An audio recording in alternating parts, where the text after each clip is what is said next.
আসসালামু আলাইকুম প্রিয় ফুটবল ফ্যান্স। ফুটবল ফ্ল্যাগের সর্বশেষ ট্রান্সফার উইন্ডো প্লেলিস্টের একটা ভিডিওতে বলেছিলাম কিলিয়ান এমবাপ্পেকে ধরে রাখার জন্য প্যারিস সেন্ট জার্মেন যত কষ্টই করুক না কেন, যত রকমের তাকে সুযোগ সুবিধা দিক না কেন, একটা না একটা সময় হয়তো বা এমবাপ্পে রিয়াল মাদ্রিদে যাবেন এবং এমবাপ্পের চুক্তিতে কিরকম ফাঁকফোকর আছে সেগুলোকে ইউটিলাইজ করে একটা সময় রিয়াল মাদ্রিদ এই প্লেয়ারটাকে নিয়ে নিতে পারে। কারণ রিয়াল মাদ্রিদের প্ল্যানে এখনও কিন্তু কিলিয়ান এমবাপ্পের কোনো না কোনো পসিবিলিটি হর হামেশায় দেখা যায়।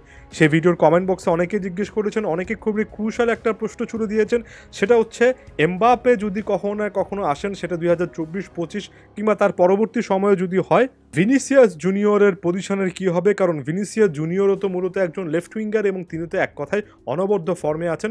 সব মিলিয়ে রিয়াল মাদ্রিদের গত 1-2 বছরের পারফরমেন্সের মাধ্যমে ভিনিসিয়াস জুনিয়র তো একেবারে অটোমেটিক একটা চয়েস প্লেয়ার, এটা নিয়ে কারো কোনো ডাউট নেই। রিয়াল মাদ্রিদে ভিনিসিয়াস জুনিয়র যে হারে কন্ট্রিবিউট করছেন, তার গত 1-1.5 বছরে যে পরিমাণ ইম্প্রুভমেন্ট এসেছে ক্লাব ফুটবলের পারফরমেন্সগুলো, সেটার পক্ষে কথা বলছে দেখি না। সো ভবিষ্যতে কোনো একটা সময় যদি এমবাপ্পে আসেন তাহলে এই জায়গায় তো সমস্যা হবে, কারণ এমবাপ্পেও তো একটু লেফট সাইডে সরে খেলতে পছন্দ করেন। সেক্ষেত্রে সমাধান কি হতে পারে? এখানে অনেকে যেমন প্রশ্নটা করছেন, অনেকে হয়তো বা এই জিনিসটা জানেন না যে এই ব্যাপারে কিন্তু কার্লো আনচেলত্তি রিয়াল মাদ্রিদের বর্তমান বস প্রায় 1-1.5 বছর আগে উত্তর দিয়ে রেখেছিলেন। এমবাপ্পে রিয়াল মাদ্রিদে যাওয়ার যখন একেবারে কাছাকাছি ছিলেন, প্রায় ডিলটা হয়ে যাচ্ছিল, কিংবা রিয়াল মাদ্রিদে অনেক প্লেয়ারে ধরে নিচ্ছিল যে ডিলটা হয়ে যাচ্ছে, তখন সে 2021 সালের শেষের দিকে এসে কিন্তু কার্লো আনচেলত্তিকে জিজ্ঞেস করা হয়েছিল যে শেষ পর্যন্ত যদি এমবাপ্পে আসেন তাহলে ভিনিসিয়াস জুনিয়রের পজিশনটা কি হবে, ভিনিসিয়াস জুনিয়রকে কি রিয়াল মাদ্রিদ স্যাক্রিফাইস করে ফেলবে কিনা। তখন কার্লো আনচেলত্তি একেবারে স্ট্রেট ফরওয়ার্ড অ্যান্সার দিয়েছিলেন, বলেছিলেন যে ভিনিসিয়াস জুনিয়র লেফট উইংয়ে খেলতে পছন্দ করে, সে সেখানেই থাকবে, সে অবশ্যই খেলা চালিয়ে যাবে এবং তার জন্য আসলে কোন টিমমেট আসলো কোন টিমমেট গেল সেটা খুব একটা বেশি ইম্পর্টেন্ট কোনো কিছু নয়। অর্থাৎ কার্লো আনচেলত্তি ভিনিসিয়াস জুনিয়রকে প্রোটেক্ট করেছিলেন, বলেছিলেন যে তার দলটাতে ভিনিসিয়াস জুনিয়রের গুরুত্ব অ্যাজ ইট ইজ থাকবে এমবাপ্পে আসার পরেও। অর্থাৎ আনচেলত্তি যদি শেষ পর্যন্ত কোচ হিসেবে থাকেন, ভিনিসিয়াস জুনিয়র লেফট উইঙ্গার হিসেবে কিন্তু খেলবেন।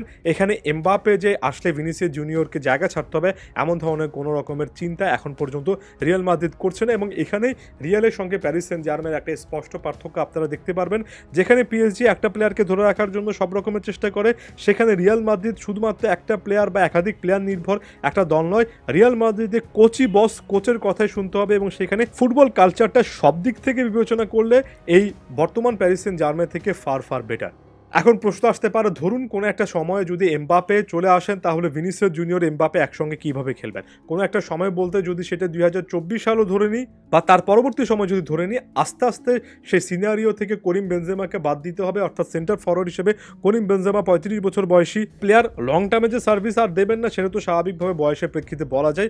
সেক্ষেত্রে এমবাপ্পে ভিনিসিয়াস জুনিয়রের সঙ্গে নতুন কোনো একটা স্ট্রাইকার হয়তো বা আসবেন। এক্ষেত্রে আপাত দৃষ্টিতে মনে হচ্ছে এমবাপ্পে আসলে হয়তো বা সেন্টার ফরওয়ার্ড হিসেবে অনেকগুলো ম্যাচে স্টার্ট করবেন এবং সেন্টার ফরওয়ার্ড হিসেবে তিনি কিন্তু প্যারিস সেন্ট জার্মের জার্সিতেও খেলছেন না। লেফট সাইড থেকে অ্যাটাক শুরু করে আস্তে আস্তে সেন্ট্রাল জায়গায় যাচ্ছেন, যেটা কিনা ট্রান্সফার মার্কেটের এই পজিশন প্লেসড স্ট্যাটসটাই বলে দেয়। এখানে দেখা যাচ্ছে যে এমবাপ্পে পিএসজির জার্সিতে এই সিজনে যে 28টা ম্যাচ খেলেছেন তার মধ্যে 26টা ম্যাচে তিনি বেশি সংখ্যক সময় সেন্টার ফরওয়ার্ড ওই জোনটাতেই ছিলেন, যে কারণে ট্রান্সফার মার্কেট প্রজেক্ট করেছে যে আসলে এই সিজনে তিনি সেন্টার ফরওয়ার্ড হিসেবে বেশি খেলছেন। সো একজন লেফট সাইডের লেফট উইং ফরওয়ার্ড অথবা লেফট সাইডে ডমিনেট করে খেলেন এমন একজন সেন্টার ফরওয়ার্ড হবেন এমবাপ্পে এবং লেফট উইঙ্গার হিসেবে ভিনিসিয়াস জুনিয়র হয়তো স্টার্ট করতে পারেন। ওই সময় কোনো কোনো মাদ্রিদ ভিত্তিক সংবাদ মাধ্যমে 4-4-2 ফরমেশনের কথা বলা হচ্ছিল, যেখানে বেনজেমা এবং এমবাপ্পে জুটি বেঁধে দুজন স্ট্রাইকার হিসেবে খেলবেন, ওয়াইড একজন মিডফিল্ডার হিসেবে বা উইঙ্গার হিসেবে ভিনিসিয়াস জুনিয়র রোলটা প্লে করবেন। তবে শেষ পর্যন্ত সেটা হবে কিনা সেটা ভবিষ্যতের উপরে নির্ভর করতে হবে। রিয়াল মাদ্রিদের খেলা কাছ থেকে দেখে কিংবা তাদের প্রসেসটা দেখে অন্তত এই জিনিসটা বলা যায় যে ভিনিসিয়াস জুনিয়রের মতো ট্যালেন্টকে তারা এত সহজে হাতছাড়া করবে না। এমবাপ্পেকে পেতে চাই তার মানে ভিনিসিয়াসকে লাগবে না, এমন ধরনের কোনো অ্যাটিটিউড আমি বিশ্বাস করি রিয়াল মাদ্রিদ দেখাবে না। কারণ ভিনিসিয়াসের মতো একটা ট্যালেন্টকে এই অবস্থায় হাতছাড়া করার কোনো কারণ নেই। ভিনিসিয়াস সামনের দিনগুলোতে আরও অনেক ভালো পারফরমেন্স দেবেন। আশা করছি এই কনফিউশনটা কিছুটা হলো মেটাতে পেরেছি।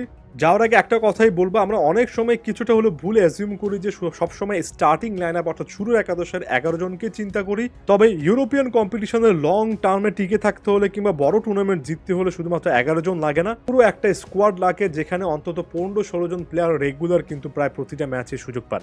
সো ওই কনটেক্সট থেকে চিন্তা করলেও ভিনিসিয়াস জুনিয়র অবশ্যই রিয়াল মাদ্রিদের স্কোয়াডের শক্তি বাড়ানোর জন্য থাকবেন।